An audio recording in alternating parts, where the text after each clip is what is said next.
Pour vous donner un ordre d'idée, l'année dernière, sa fortune s'est accrue de 13 milliards. C'est comme s'il avait mangé Mark Zuckerberg, le PDG de Facebook. Depuis petite, j'étais fascinée par le théâtre, fascinée par la scène. Et j'ai toujours voulu faire ça. Depardieu, Deneuve, Adjani, Romy Schneider, Marilyn Monroe, enfin tous les grands acteurs. Mais à côté de ça, j'adore les acteurs de théâtre comme par exemple Jean-Quentin Châtelain, qui est un acteur suisse que j'admire beaucoup. Jennifer Lawrence, qui est une actrice américaine extrêmement grand public. Ceux que j'aime pas, c'est ceux qui font ce métier sans grande passion, un peu comme un boulot, quoi. Ça j'aime moins. Moi, j'ai vraiment l'impression qu'il faut donner sa vie, donner tout pour le faire. Et c'est ceux-là qui me plaisent, quoi. Steve Jobs, le PDG d'Apple, il était 110e. Et Jean-Claude Decaux, notre Jean-Claude Decaux du Vélib et des Sanisettes, il est 132e. C'est très proche. Comme quoi, le design, ça fait pas tout. Là, on entre dans la partie un peu technique, un peu pédagogique du one-man show, mais vous en rirez. Je sentais qu'une des causes de l'oppression, c'était aussi ce côté caché et ce côté... on parle d'Amazon comme si Amazon c'était un dieu grec, mais derrière il y a un gars qui s'appelle Jeff Bezos, qui est 19e fortune mondiale et qui existe, et c'est lui qui pressure les salariés, et c'est lui qui profite du crime. Je trouvais ça très important de mettre un visage et un nom, parce qu'ils sont responsables, et que le fait que pour l'instant on ne se rend pas vraiment compte que ce sont des criminels et on ne les traite pas comme tels. Mais les footballeurs ils épousent des mannequins, j'ai pas le profil. Puis je suis trop vieille, j'ai 29 ans. En actrice c'est super vieux, tu multiplies par 7.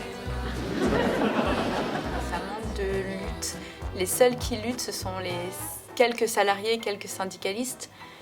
Et heureusement qu'ils sont là pour nous rappeler qu'il faudrait lutter, mais la grande majorité de la population, malheureusement, se laisse racketter. Je repense souvent à Marx, qui le premier est allé fouiller dans les premières statistiques du capitalisme et essayer de trouver les lignes de force et les principes du capitalisme naissant.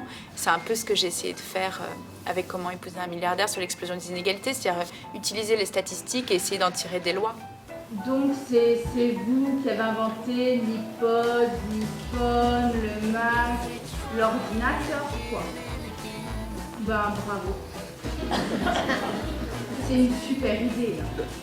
C'était à la base une situation personnelle de rupture, de manque, de chagrin.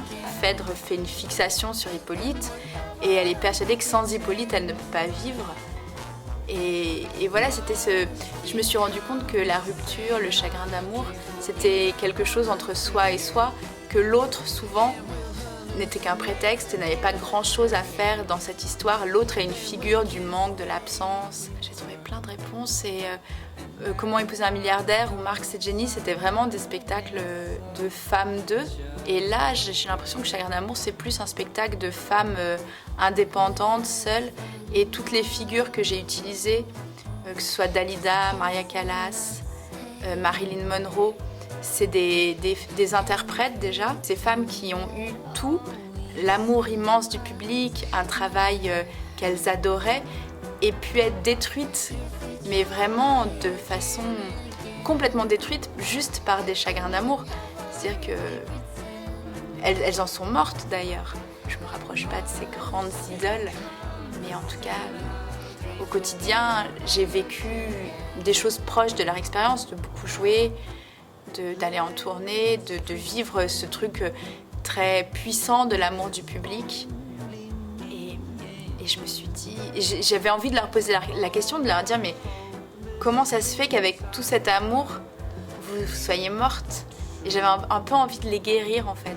Il y a des choses qui passent dans le texte, mais pour moi, la majorité des choses, ça passe vraiment par des choses qui ne sont pas dites, par le corps, l'énergie, le fait d'être vivants tous en même temps dans la même salle. Les 3 pièces que j'ai écrites m'ont rendue très heureuse de façon différente. Comment épouser un milliardaire, parce que j'avais envie de dire des choses sur mon époque et que cette injustice me révoltait et que j'étais malheureuse de ne pas pouvoir participer. Et que du coup ça m'a délivrée parce que j'ai l'impression de modestement d'apporter en donnant justement de l'énergie à des gens, en mettant des visages sur des choses un peu abstraites, j'ai l'impression de participer. Marx et Jenny, ça m'a rendue très heureuse parce que j'ai pu me nourrir et nourrir les autres de la pensée de ces gens merveilleux qui étaient Marx, Engels, Jenny, Hélène de Muth. Et là, Chagrin d'amour, ça me rend très heureuse. On parle de deuil, de rupture, de chagrin, de manque, de l'immense tristesse d'être humain. C'est terrible le chagrin d'amour, le manque d'une personne. C'est quelque chose de dingue, quoi.